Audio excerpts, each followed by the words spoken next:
Assalamualaikum warahmatullahi wabarakatuh. Berjumpa lagi bersama channel Pemuda. Pada kesempatan ini,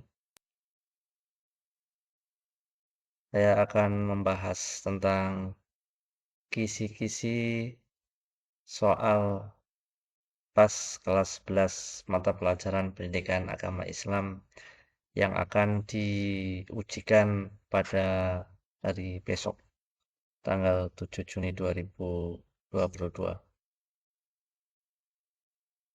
Langsung saja kita lihat di sini bahwa materi kelas 11 adalah Quran Surat Yunus ayat 40 sampai 41 dan hadis tentang menghargai perbedaan dan toleransi. Nah, di sini indikator soalnya, jadi soal nomor 1 di sini adalah peserta didik dapat menentukan hukum tajwid pada ayat yang bergaris bawah dengan benar. Jadi bisa kita pahami bahwa soal yang keluar itu adalah Quran Surat Yunus. Ya, Quran Surat Yunus ayat 40. Hanya di situ kalimat mana yang diberi garis bawah. Ya, misalkan faminhum misalnya atau apa. Nah, di situ kita bisa menjawab dengan apa yang sudah digaris bawah itu secara tajwid adalah hukum bacaan apa.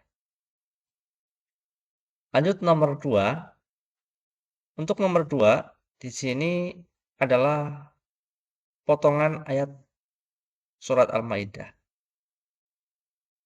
Di sini peserta didik dapat menentukan bacaan tajwid dan cara membacanya dengan benar. Ya, masih ada kaitannya tadi.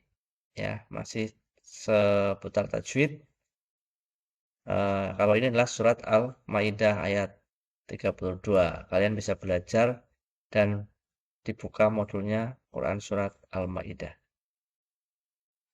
Kemudian nomor 3 di sini peserta didik dapat memasangkan ayat dan artinya dengan benar. Jadi di sini disajikan ayat beserta terjemahnya. Jadi peserta didik dapat memasangkan. Tentunya pasangannya harus benar. Kalau salah ya pilihannya bisa menjadi salah. Kemudian nomor 4, peserta didik dapat menentukan maksud dari potongan ayat tersebut dan benar. Jadi ada potongan ayat surat Al-Maidah ayat 32. Jadi peserta didik dapat menentukan maksud, artinya apa sih maksudnya, apa sih intinya dari potongan ayat surat Al-Maidah ayat 32. Untuk soal nomor 5, di sini peserta didik dapat menentukan maksud ayat atau kutipan surat Yunus ayat 41. Jadi pelajari aja Quran surat Yunus ayat 41. Soal nomor 6, peserta didik dapat menentukan contoh sikap-sikap toleransi yang paling tepat. Jadi di situ ada sebuah narasi, kemudian eh, sikap yang benar dalam toleransi yang benar, yang tepat, itu yang seperti apa, kalian harus memilih dengan benar. Soal nomor 7. Peserta didik dapat menentukan sikap toleransi yang paling tepat. Ya, toleransi yang paling tepat yang seperti apa? Nomor 8. Disajikan kisah tentang kehidupan beragama. Peserta didik dapat menentukan pernyataan yang tepat yang sesuai dengan Quran Surat Yunus ayat 40 dan 41. Jadi, kehidupan beragama yang seperti apa yang sesuai dengan Quran surat Yunus ayat 40 dan 41.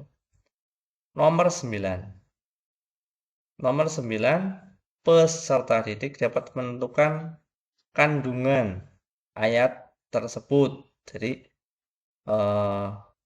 Quran surat Al-Maidah ayat 32. Di sini kandungan ayatnya seperti apa? Nomor 10, peserta didik dapat menganalisis kasus berdasarkan Quran surat Al-Maidah ayat 32 tentang menghindari diri dari perilaku tindak kekerasan. Ya. Jadi acuannya buat belajar adalah masih Quran surat Al-Maidah ayat 32. Nomor 11. Peserta didik dapat menyebutkan makna iman pada Rasul Allah. Maka di sini pengertiannya soalnya adalah pengertian iman kepada Rasul Allah yang seperti apa. Nomor 12. Peserta didik dapat menentukan tugas seorang Rasul. Nah, soal yang keluar adalah tugas Rasul adalah di antaranya seperti itu. Nomor 13. Nomor 13, peserta didik dapat menentukan hubungan kasus tersebut dengan sifat-sifat Rasul Allah. Jadi ada sebuah narasi tentang kehidupan di masyarakat, ya, dan tentunya kita harus bisa menganalisisnya yang benar, ya. Jangan sampai ketika kita menganalisis tidak berpatokan pada Al-Quran. Nomor 14. Nomor 14 itu adalah peserta didik dapat menentukan korelasi antara aktivitas kehidupan dengan sifat-sifat Rasul dengan benar. Jadi korelasi, apakah ada korelasinya, ada hubungannya antara aktivitas kehidupan dengan sifat-sifat Rasul dengan benar. Nanti disediakan sebuah pilihan A, B, C, D, E.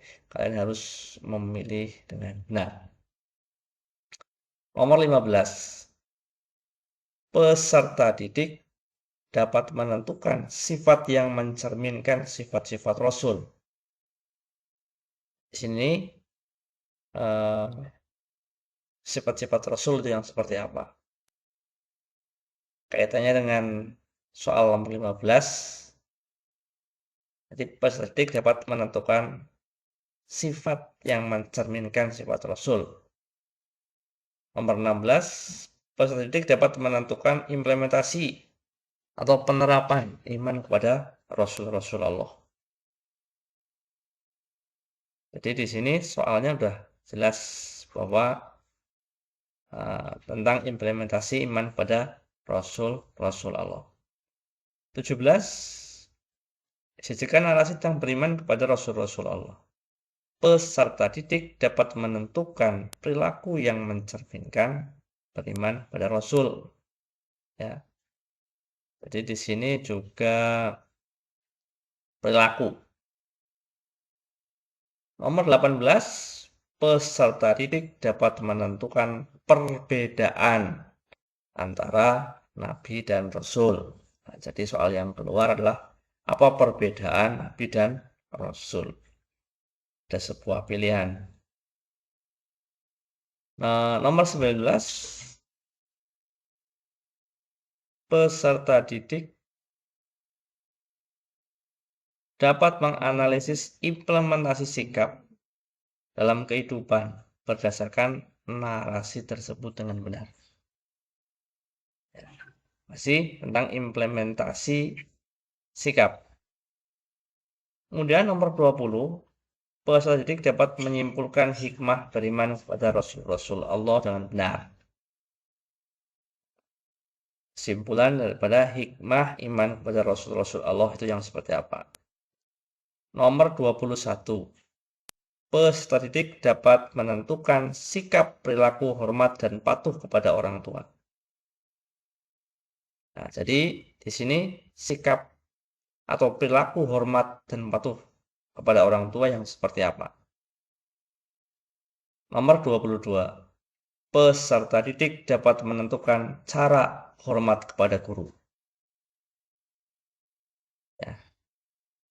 Soalnya cara menghormati guru adalah sebagai berikut. Nah, tentu ada sebuah pilihan yang mana kalian harus memilih dengan benar. Nomor 23, peserta didik dapat menentukan fungsi orang tua dan guru. Fungsi orang tua itu apa? Fungsi guru itu apa? Fungsi orang tua ketika di rumah, fungsi seorang guru ketika di sekolahan, dan tentu ini memiliki fungsi masing-masing. Nomor 24, peserta didik dapat menunjukkan sikap hormat dan patuh pada orang tua. Nah, jadi di sini sikapnya seperti apa? Sikap hormat dan patuh pada orang tua. Nomor 25, peserta didik dapat menunjukkan sikap berbakti kepada kedua orang tua yang telah meninggal. Di sini soalnya bagaimana cara berbakti kepada orang tua yang sudah meninggal. Lanjut nomor 26. Peserta didik dapat menunjukkan perbuatan berbakti kepada guru yang pernah mendidik kita. Ya, bagaimana cara berbakti kepada guru. Nomor 27. Peserta didik dapat menunjukkan sikap hormat dan patuh kepada guru dan benar. Ya, mungkin soalnya adalah di bawah ini yang termasuk sikap yang menunjukkan hormat dan patuh kepada guru yang benar adalah A, B, C, D, E. Kalian pilih yang mana? 28. Peserta didik dapat menunjukkan perilaku hormat dan patuh kepada orang tua dengan benar. Jadi, menunjuknya seperti apa? Hormat dan patuh kepada orang tua. 29. Peserta didik dapat menentukan adab-adab kepada guru dengan benar. Ya, jadi etika atau adab seorang siswa terhadap guru atau peserta didik dengan gurunya. Lanjut nomor 30. Peserta didik dapat menentukan perilaku hormat dan patuh kepada guru yang tepat. Jadi nomor 30 ini adalah menentukan perilaku, ya, hormat dan patuh kepada guru yang tepat yang seperti apa. Nomor 31, disajikan kisah tentang aktivitas seorang penceramah. Peserta didik dapat menyebutkan ketentuan khotbah, tabligh, dan dakwah. Ya. Jadi ada sebuah ketentuan, kalau khotbah itu seperti apa, kalau tabligh itu seperti apa, kalau dakwah itu seperti apa. Nah, nanti ada salah satu soal di antara ketiga ini, atau bahkan ketiga-tiganya kalian agar bisa menyebutkan ketentuan-ketentuan yang ada. Nomor 32. Nomor 32, peserta didik dapat menentukan ketentuan khotbah. Jadi, ketika khotbah itu ada sebuah ketentuan. Ya. Jadi, tidak semua orang itu bisa berkhotbah. Tapi di sini ada ketentuan yang harus dipenuhi. Nomor 33. Nomor 33, peserta didik dapat menentukan jenis tabligh, khotbah, dan dakwah. Ya. Jenis tabligh seperti apa, khotbah seperti apa, dakwah seperti apa. Nomor 34, peserta didik dapat menentukan ketentuan khotbah dengan benar. Ya. Jadi khotbah yang benar itu yang seperti apa? Nah, itu ada sebuah aturan dalam berkhotbah. Terakhir nomor 35, disajikan ilustrasi tentang khotbah Jumat, peserta didik dapat menyimpulkan hukum pelaksanaan khotbah Jumat dengan benar. Ya, jadi hukum pelaksanaan khotbah Jumat itu bahwa khotbah Jumat itu seperti apa, hukumnya bagaimana, syaratnya apa, dan seterusnya. Kiranya itu yang bisa saya sampaikan. Mudah-mudahan ini bermanfaat tentunya ketika mau belajar agar apa yang dipelajari itu tidak terlalu melebar. Cukup acuannya yang ada pada kisi-kisi tersebut. Terima kasih. Kurang lebihnya mohon maaf. Assalamualaikum warahmatullahi wabarakatuh.